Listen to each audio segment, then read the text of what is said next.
함께 기도하겠습니다. 사랑의 주 하나님, 오늘도 새 아침을 허락해 주셔서 감사합니다. 오늘도 주님과 동행하는 하루가 되기를 소망합니다. 우리의 모든 삶 속에 여전히 고민하고 결정해야 될 것들이 많이 남아 있지만 무엇을 하든지 또 어떤 결정을 내리든지 우리의 삶 속에 하나님의 영광이 드러나는 주님 기뻐하시는 것들을 따라 순종함으로 나아가게 도와주시고 또 그렇게 순종함으로 걸어간 우리의 발걸음에 성령님 함께하여 주셔서 예수 믿는 사람들의 삶에 영광을 나타낼 수 있도록 오늘 세상 가운데 우리를 빛으로 사용하여 주옵소서. 예수님의 이름으로 기도드립니다. 아멘. 우리 찬송가 487장 찬양하시겠습니다.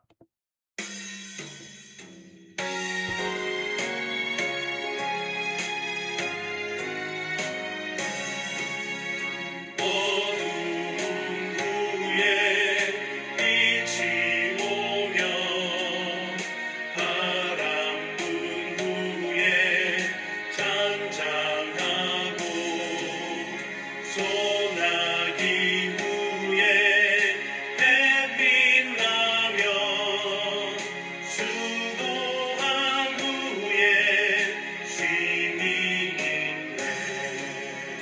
연약한 후에 강건하며 애통한 후에 위로받고 눈물 난 후에 웃음 있고 씨 뿌린 후에 추수하네.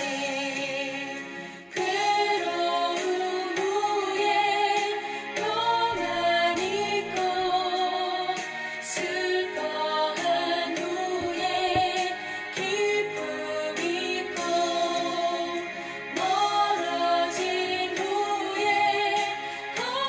가까우며 고독한 후에 친구 있네.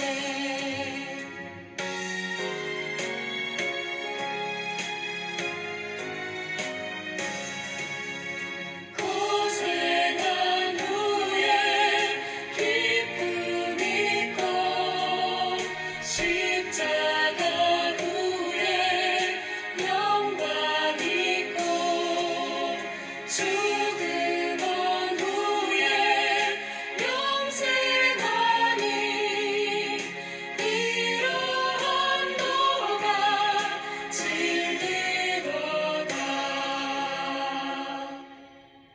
아멘. 오늘 하나님의 말씀은 요한복음 16장 16절에서 24절까지의 말씀입니다. 같이 읽고 묵상하도록 하겠습니다. 조금 있으면 너희가 나를 보지 못하겠고 또 조금 있으면 나를 보리라 하시니 제자 중에서 서로 말하되 우리에게 말씀하신 바 조금 있으면 나를 보지 못하겠고 또 조금 있으면 나를 보리라 하시며 또 내가 아버지께로 감이라 하신 것이 무슨 말씀이냐? 하고 또 말하되 조금 있으면이라 하신 말씀이 무슨 말씀이냐? 무엇을 말씀하시는지 알지 못하노라. 하거늘 예수께서 그 묻고잠을 아시고 이르시되 내 말이 조금 있으면 나를 보지 못하겠고 또 조금 있으면 나를 보리라 함으로 서로 문의하느냐. 내가 진실로 진실로 너희에게 이르노니 너희는 곡하고 애통하겠으나 세상은 기뻐하리라. 너희는 근심하겠으나 너희 근심이 도리어 기쁨이 되리라. 여자가 해산하게 되면 그 때가 이르렀으므로 근심하나 아기를 낳으면 세상에 사람 난 기쁨으로 말미암아 그 고통을 다시 기억하지 아니하느니라. 지금은 너희가 근심하나 내가 다시 너희를 보리니 너희 마음이 기쁠 것이요 너희 기쁨을 빼앗을 자가 없으리라. 그날에는 너희가 아무것도 내게 묻지 아니하리라. 내가 진실로 진실로 너희에게 이르노니 너희가 무엇이든지 아버지께 구하는 것을 내 이름으로 주시리라. 지금까지는 너희가 내 이름으로 아무것도 구하지 아니하였으나 구하라. 그리하면 받으리니 너희 기쁨이 충만하리라. 아멘. 우리가 이 십자가에 달리시기 전에 예수님 하신 말씀을 쭉 묵상하면서 드는 마음은 예수님은 지금 계속해서 십자가의 죽음과 3일 후에 부활하실 것을 전제로 말씀하신다는 걸 알 수 있습니다. 조금 있으면 너희가 나를 보지 못하겠고 16절에 또 조금 있으면 나를 보리라. 실제로 예수님이 십자가에서 죽으시고 3일 동안 예수님 보지 못했습니다. 제자들은 보고 싶었지만 다 두려워서 문을 닫고 숨어 있었습니다. 그런데 3일 후에 부활하신 예수님은 그렇게 꽁꽁 문을 닫아 놓은 제자들이 있는 그 방 안으로 들어가셔서 평안하냐, 샬롬을 외치시며 제자들의 마음을 위로해 주셨죠. 제자들이 그걸 이해를 못합니다. 그렇게 말씀하신 것을. 그래서 서로 막 얘기하잖아요. 17절 제자 중에서 서로 말하되 조금 있으면 나를 보지 못하겠고 또 조금 있으면 나를 보리라 하시며 또 내가 아버지께로 가미라 하신 것이 무슨 말씀이냐. 18절에도 무슨 말씀이냐 또 무엇을 말씀하시는지 알지 못하노라 그렇단 말이에요. 한마디로 뭔 얘기냐 도대체. 예수님 무슨 얘기 하시는 거냐. 예수님의 아버지 육신의 아버지 요셉은 예수님이 일찍 공생애를 시작하시기도 전에 돌아가셨거든요. 그런 거냐? 죽겠다는 얘기냐? 뭐 이런 추측이 난무하는 상황이죠. 뭐 재밌게 보면 재미있게 좀 우스꽝스러운 장면 같아 보이기도 하는데 우리가 사실은 이렇습니다. 이게 하나님께서 하신 말씀이 도대체 뭔 얘기냐? 헷갈리고 이해가 안 될 때가 많죠. 저도 인제 다니엘 말씀을 거의 다 전했는데 사실은 다니엘 본문 전체를 이렇게 다 다루어서 설교하기가 쉽지는 않습니다. 성경에 그런 본문들이 많습니다. 뭐 족보 얘기나 뭐 이런 전쟁사나 어떤 역사적인 배경이나 이런 걸 본문으로만 나오는 구절이 있으면 '뭐 어쩌라는 거냐.' 이런 마음이 들 때가 있습니다. 그런데 주님은 그런 마음도 기뻐하시는 것 같아요. 제가 성도들에게 양육할 때 늘 드리는 말씀이 모르겠으면 모르겠다고 말씀하시라. 솔직하게 대답해야 또 솔직하게 물어봐야 주님은 진실한 또 답을 주신다. 이렇게 말하거든요. 저도 그렇습니다. 성도들에게 모든 걸 다 안다고 말하지 않아요. 그게 오히려 위험하죠. 다 안다고 말하는 순간 실수할 수 있게 되는 거죠. 그래서 저는 양육할 때 제가 아는 만큼 얘기 드리고 "잘 모르겠으면 같이 공부해 보자." 그렇게 말하고 저도 공부합니다. 저를 오랫동안 보셨던 분들은 느끼시는지 모르겠지만 제가 거의 한 번도 똑같은 그 교회 프로그램을 매년 돌린 적이 없습니다. 해마다 새롭게 다르게 쪼금씩 변화시켜서 새로운 걸 시도해 보고 또 말씀 묵상이나 설교도 새롭게 도전하는 영역들이 계속 있습니다. 여러분들은 잘 못 느끼실 수도 있는데 저는 계속 도전하고 계속 변화를 주거든요. 그 이유는 제가 과거에 깨달았던 수준보다 계속해서 새롭게 깨닫는 영역들이 많기 때문입니다. 여러분들도 그러셔야 됩니다. 계속 질문하셔야 됩니다. 진리를 모르겠으면 하나님 말씀이 뭔지 모르겠으면 저를 귀찮게 하시더라도 저에게 물어보셔야 됩니다. 지금 예수님께 물어봤잖아요. 또 한 가지 너희가 서로 문의하고 있는데 이제 23절 그 날에는 너희가 아무것도 내게 묻지 아니하리라.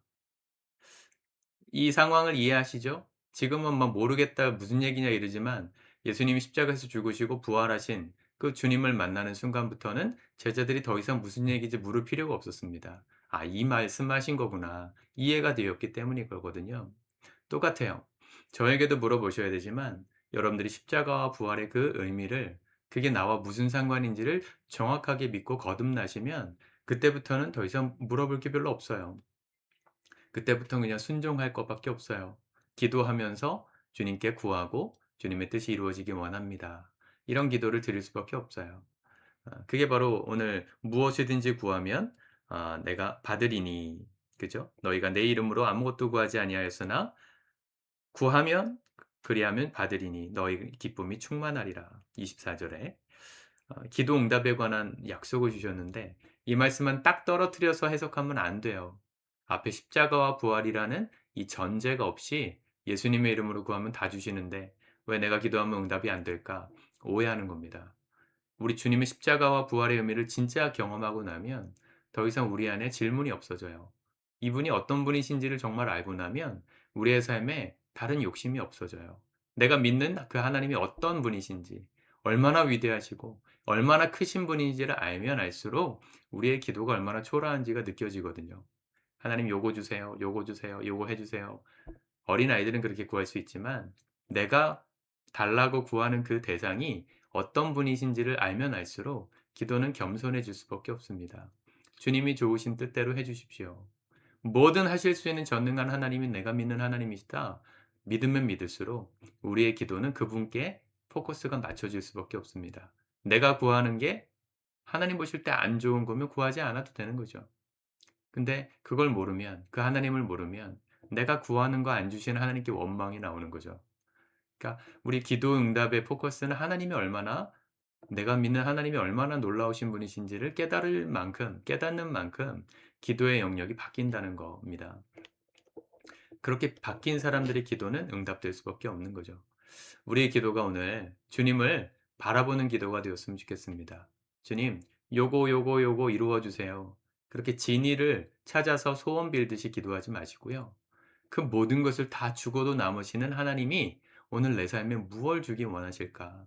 하나님의 마음을 구하며 기도해 보십시오. 하나님, 내 삶에 어떤 뜻을 이루고 싶으십니까? 나를 통해 오늘 무엇을 하고 싶으십니까? 하나님의 영광이 드러나는 삶을 오늘 살고 싶습니다. 그렇게 기도하면요, 그 기도가 응답되지 않을 수가 없어요. 다 응답입니다. 하나님이 여러분들의 삶 속에 놀랍게 영광을 나타내실 줄 믿습니다. 오늘 우리가 그렇게 하나님을 깊이 알아갑시다. 여호와를 깊이 알아갑시다. 내가 믿는 그 예수 그리스도의 십자가와 부활이 얼마나 놀라운 사건이었는지를 깨닫게 해달라고 기도하면서 오늘 주님 뜻 따라 순종하며 기도 응답을 체험하고 경험하는 복된 하루 살아가실 수 있기를 우리 주님의 이름으로 축복합니다. 기도하겠습니다. 주님, 감사합니다. 이 아침을 깨울 때마다 우리가 소원하는 것들은 주님 보실 때 초라한 것들일 수 있음을 깨닫습니다. 내가 당장 필요한 것들이고 지금 내게 없으면 안 될 것 같은 것들을 구하고 있지만 우리의 믿음의 수준이 점점 자라가기 원합니다. 내가 기도하고 있는 그 대상, 영원하신 하나님 아버지가 어떤 분이신지를 더 깊이 알아갈 수 있게 도와주옵소서. 모든 것을 주실 수 있고 하실 수 있는 주님께서 오늘 우리의 삶에 무엇을 주기 원하시고 무엇을 하기 원하시는지를 구할 줄 아는 성숙한 그리스도인들로, 그렇게 예수님의 이름으로 구하는 것마다 모두 응답받고 하나님께 영광 돌리는 우리의 삶이 될 수 있도록 오늘 하루 함께 하시고 인도하여 주옵소서. 예수님의 이름으로 기도드립니다. 아멘.